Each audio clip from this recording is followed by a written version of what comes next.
এই যে ব্রিজটা দেখতে পাচ্ছি, ব্রিজটা হলো বিবেকানন্দ সেতু। আর এখানে হলো পকেট পরোটা বসে, রাজুদার পকেট পরোটা। রাজুদার পকেট পরোটা ঠিক উল্টো দিকে আছে ঋষিকা হোটেল অ্যান্ড রেস্টুরেন্ট। তো দুপুরবেলা কি কি খাবার পাওয়া যাচ্ছে সব কিছু তোমাদের সাথে শেয়ার করব।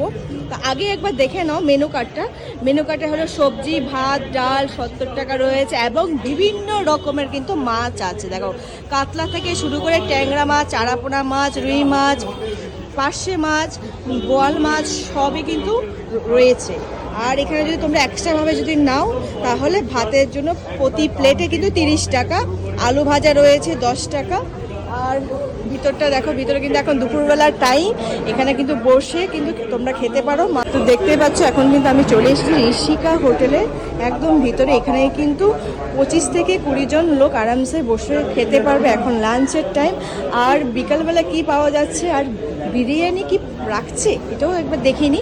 তো বাইরে দেখতে পাচ্ছি মাটন বিরিয়ানি রয়েছে 180 টাকা, চিকেন বিরিয়ানি কিন্তু রয়েছে 140 টাকা। আর বিকালবেলা কিন্তু ফ্রাইড রাইস, চিলি চিকেন এবং চাউমিন, এগ রোল সব কিন্তু ওনারা রাখেন। যদি তোমরা কখনো আসো শিয়ালদাতে তো একবার কিন্তু এই হোটেলে কিন্তু চলে আসবে, হোটেল ঋষিকাতে। এখানে বসে আরামসে খেতে পারবে দুপুরবেলা লাঞ্চ এবং ডিনার আর সন্ধ্যাবেলা টিফিন।